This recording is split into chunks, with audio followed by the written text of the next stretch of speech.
इस कहानी को पूरा सुनने के बाद आप ये जान सकेंगे कि आलस्य क्या होता है, ये कैसे आता है और इससे हम दूर कैसे जा सकते हैं, मतलब अपने आलस्य को कैसे दूर कर सकते हैं। आइए इसे एक कहानी के माध्यम से जानते हैं। एक बार एक बौद्ध भिक्षु के पास गांव का एक व्यक्ति पहुंचता है और वो बौद्ध भिक्षु से कहता है कि महाराज मेरी मदद कीजिए, मैं बहुत आलसी हूँ, मैं कोई भी काम समय पर नहीं करता और मुझे दिन रात आलस आते रहता है। तो बौद्ध भिक्षु उस व्यक्ति से कहते हैं तुम सच में आलसी हो?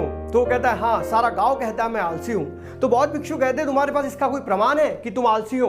तो वो कहता है हाँ, मुझे पता है कि व्यायाम करने से मेरी सेहत अच्छी रहेगी, फिर भी मैं सुबह उठकर व्यायाम नहीं कर पाता। बौद्ध भिक्षु ये सुनने के बाद कहते हैं कि मनुष्य के शरीर में होने वाली कोई भी चीजें अच्छी या बुरी नहीं होती, ये कोई ना कोई काम की जरूर होती है और तुम्हारे मन में जो आलस्य आता है वो एक भाव है, एक विचार है, जिस विचार के द्वारा हम आलस्य में फंस जाते हैं। तो बौद्ध भिक्षु से व्यक्ति कहता है तो महाराज इसका कोई उपाय बताओ। बौद्ध भिक्षु उस व्यक्ति से कहते हैं कि आलस्य आने के दो कारण होते हैं, पहला शारीरिक और दूसरा मानसिक। शारीरिक कारण वो होता है जिसमें हम क्या चीज अपने अंदर सेवन करते हैं, हम क्या खाते हैं, उसके ऊपर हमारा आलस्य निर्भर करता है। अगर हम मरी हुई चीजें खाते हैं तो हमें आलस्य आने के उतने ही चांसेस बढ़ जाते हैं। हम अगर जीवंत भोजन करते हैं तो हमें दिन भर आलस्य नहीं आता है। हमारे जीवन में ऊर्जा का जो माध्यम है वो हमारा भोजन है और उसी के द्वारा हम में एक प्रकार की स्फूर्ति बनी रहती है। दूसरा शारीरिक कारण यह है कि हम कैसे चलते हैं, हम कैसे बैठते हैं और हम कैसे सोते हैं। इन चीजों पे भी आपका आलस्य निर्भर करता है। अगर हम अच्छे तरीके से चलना, बैठना और सोना सीख जाएं तो हमारा आलस्य कम हो सकता है। आप गौतम बुद्ध से ये बात सीख सकते हैं। बुद्ध जब लेटते हैं तो उनके शरीर में किसी भी जगह पर दबाव नहीं होता। जब वो चलते हैं तो शरीर का संतुलन बनाकर चलते हैं और तुमने देखा होगा जब वो बैठते हैं तो उनकी रीढ़ की हड्डी पूरे तरीके से सीधी होती है। अगर हम इन चीजों को फॉलो करें तो हम बुद्ध को बिना सुने भी उनके जीवन से बहुत कुछ सीख सकते हैं और अपने आलस्य को दूर कर सकते हैं। तीसरा यह कि अगर आप सुबह जल्दी नहीं उठते हैं तो आपको दिन भर आलस्य रहता है। अगर आप अपने जीवन को अच्छा सुधारना चाहते हैं तो आपको सुबह उठना बहुत जरूरी होता है। यह सुनने के बाद वो व्यक्ति बौद्ध भिक्षु से कहता है कि महाराज शुरू कहां से करें, अच्छा खाने पीने या उठने बैठने और सोने की आदतों को बदलकर या सुबह जल्दी उठकर? तब वो बौद्ध भिक्षु कहते हैं कि जिंदगी में आने वाले आलस के कारण एक मानसिक भी होता है।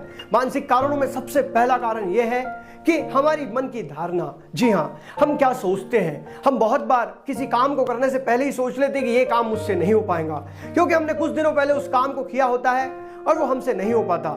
लेकिन हम ये नहीं सोचते कि वो वक्त अलग था, आज हम बदल चुके हैं, आज हमें कुछ करने की नई उत्साह है और हम उस काम को कर सकते हैं। लेकिन हमारी धारणा हमारे अंदर आलस्य पैदा करती है।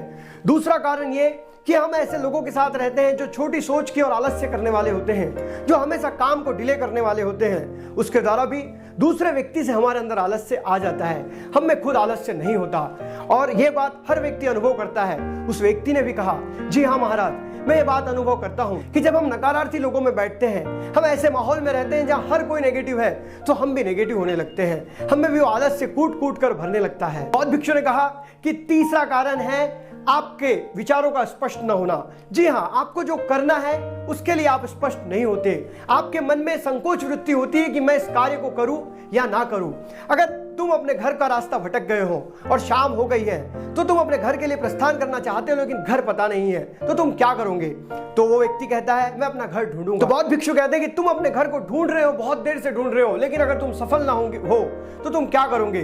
तो फिर वो व्यक्ति कहता है मैं फिर भी अपने घर को ढूंढने का प्रयास करते रहूंगा, क्योंकि मेरे पास कोई और विकल्प नहीं है। तब बौद्ध भिक्षु कहते हैं कि जब हमारे पास बहुत सारे विकल्प होते हैं तो हमारे अंदर आलस्य घुस जाता है। जिस इंसान के पास कोई विकल्प नहीं होता उसे वो चीज करनी ही पड़ती है। इसलिए जिंदगी में आलस आने का तीसरा महत्वपूर्ण कारण है हमारे विचारों का अस्पष्ट होना, और चौथा कारण है हमारे काम को करने की कोई वजह न होना।